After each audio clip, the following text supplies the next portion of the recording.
o sino das notificações. Uma coisa que a gente, quando a gente tem um olhar mais para dentro da sociedade, e a gente, como você bem colocou no início da live, nós somos seres humanos, somos animais que precisamos da convivência, da socialização, são questões que estão atreladas à nossa psique, ao nosso desenvolvimento, principalmente, como você também bem colocou, até pelo senso de pertencimento.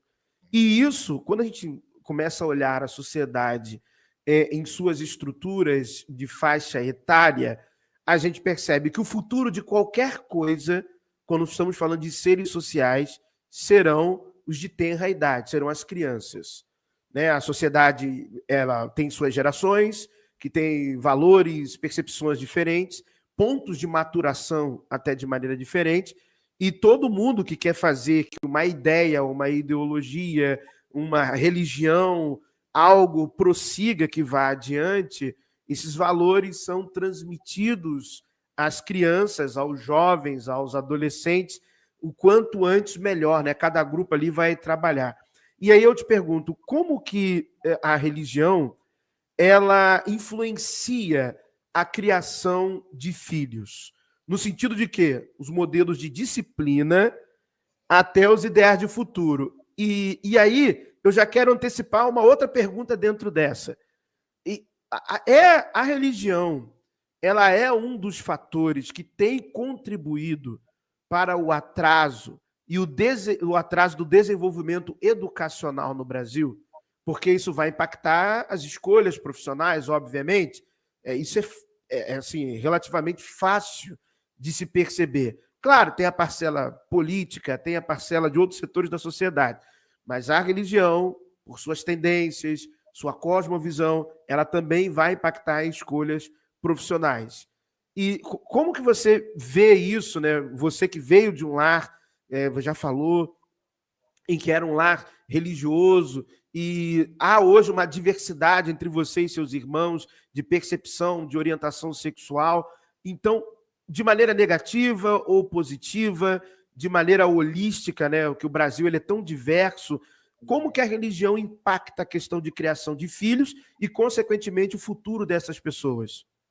Bom, são várias questões, né? E todas, acho que cada questão daria 2, 3 horas de... Mas vamos lá, vou tentar ser sucinto. Eu vou começar pelo mais fácil, tá? Eu acho que a religião, ela, em grande parte, com o aumento das religiões evangélicas, e o Brasil está aí entre os países mais evangélicos do mundo, e um dado que me deixa muito triste, nós somos, embora não tenha nascido aqui no Brasil, nós somos o grande pioneiro da teologia da prosperidade. Embora tenha nascido nos Estados Unidos, sim. As igrejas evangélicas maiores do mundo são as brasileiras, né? E elas têm se espalhado pelo mundo inteiro. Então, essa teologia da prosperidade que você tem que dar para Deus, que Deus vai dar em dobro. E qual é o problema da maioria dessas religiões? Que esse senso de urgência de que estamos nos últimos dias, e nos últimos dias haverão tempos difíceis, críticos, difíceis de manejar, e os homens serão adoradores do dinheiro, e o amor da maioria se esfriará, né? E não sei o que, tal. Então eu já vi muita igreja falar assim, para que você vai fazer faculdade se esse mundo está para acabar? Para que você vai se dedicar? Então você dedique-se ao reino, né? Dedique-se ao reino, tal. E aí o que acontece? Basta você ver a bancada evangélica, né? Que está lá no... Então, assim, esse projeto, embora não seja só um projeto religioso, tá? Isso é no mundo inteiro, mas a religião ela tem grande parte, aí quem vai falar sobre isso é Marx, que também é um dos pais da sociologia, o tripé da sociologia é Marx, Weber e Durkheim, né? Ela vai contribuir à burrificação da massa, ela é um projeto mundial. Porque quanto menos instruída a massa é, mais manipulável ela é. Sim, então, verdade. Eu não sou grande fã de Paulo Freire, assim, eu até como professor, eu discordo de muitas coisas da metodologia dele. Mas tem coisas que ele fala que, para mim, são brilhantes. Né? Por exemplo, ele tem uma frase muito famosa que ele diz assim, quando a educação não é libertadora, o sonho do oprimido é ser o opressor. E, cara, isso é batata. Eu pego um funcionário meu, que o cara é segurança, eu tenho empresa de segurança, tá, pessoal? E ele tá todo dia com os caras ali, ralando, em pé, no sol, não sei o quê. Você põe o cara de supervisor, põe o cara de líder, pronto. Ele começa a maltratar os caras que até ontem ele falava mal do chefe, né, do supervisor. Aí você promoveu o cara começa a falar mal. Então, isso faz parte de uma educação emborrecedora. Outra coisa, Marx por isso que Marx fala que a religião é o ópio do povo? Porque o ópio é uma droga que vem da papoula e ela tem um poder hipnótico. Além de ele ficar parado, não sei se as pessoas já viram foi muito... No século XIX foi muito comum, teve uma epidemia de uso de ópio, né? Sim, no Oriente teve isso aí. Ficavam inertes, só que além disso elas ficam sugestionáveis. Igual quem toma Boa Noite Cinderela, se você falar assim, levanta o braço, pessoal. Abaixa o braço. Vamos lá na sua casa, abre a porta porque eu vou levar as coisas embora. Então, o que acontece? Por isso que Marx diz, ele faz uma crítica, né, sobre a religião como ferramenta de manipulação ideológica. E ela tem sido usada exatamente para manter as pessoas afastadas do conhecimento, principalmente do conhecimento secular, né? Então, os valores que são passados são valores assim, teoricamente, ame a Deus sobre todas as coisas. Isso. Né? E quando é sobre todas as coisas, é todas as coisas mesmo. Mesmo, tudo. Deus está na igreja que você pertence, não está em nenhuma outra coisa. Então, se teu filho, ou tua filha, ou teu pai, ou tua mãe, ou teu irmão saem da igreja, o que é mais importante para você? E eu já cansei de ouvir, tem que ser a igreja.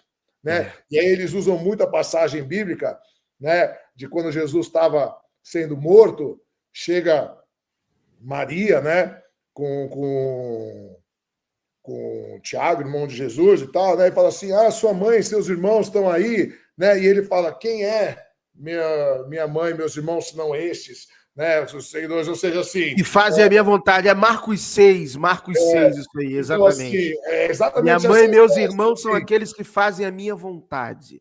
É isso. Então, não importa se é pai, se é mãe, se é filho, se é o que for. Se não tiver na igreja, é do mundo. E o que é do mundo tem que ser rechaçado porque estamos nos últimos dias.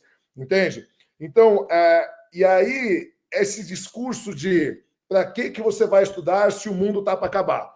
Você tem que ser fiel. É uma maneira do quê? De manter o povo apaziguado. Né? O povo... Porque quando você não entende das coisas...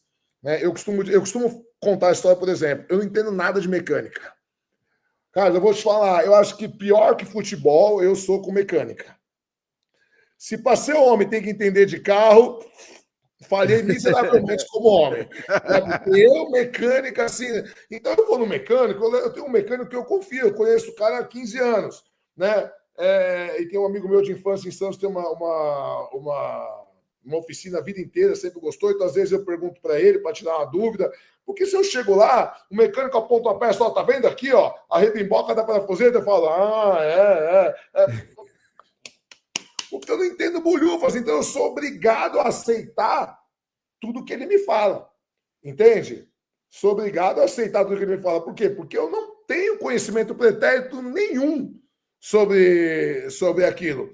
Então, quando você estimula o povo a não estudar, a não criar pensamento crítico, que o problema não é nem tanto o estudo, é porque o estudo desenvolve o pensamento crítico.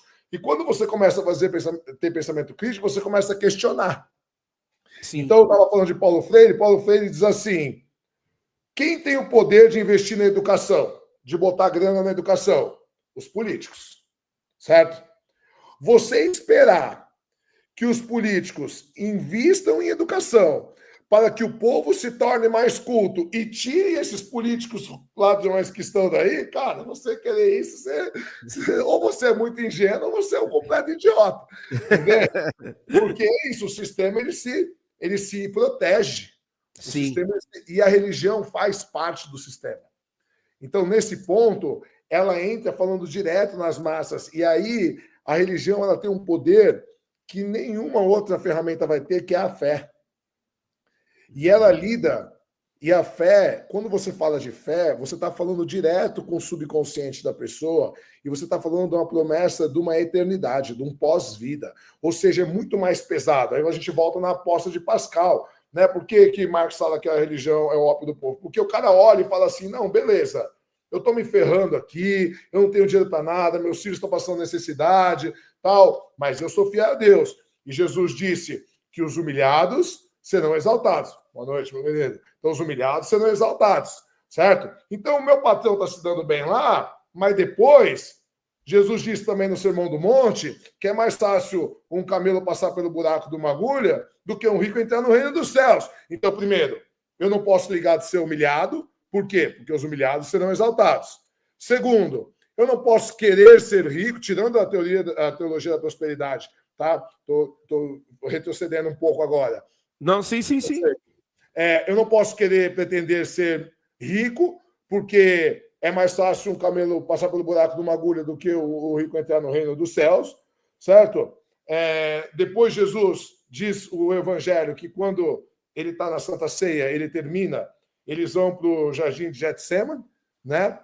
E aí Judas volta com os soldados romanos e o sumo sacerdote, e até eu errei numa live, falei que era um soldado, e você falou para mim, Malco, escravo do sumo sacerdote. Servo do sumo sacerdote, isso aí. Nossa, que ato falho meu. Mas nunca mais... Mas não é a correção. Mas eu adorei, mas foi quando eu te conheci, você reagindo aqui no meu vídeo. E aí Pedro saca da espada, não é que ele queria decepar a orelha, ele queria dar no meio da cabeça, né?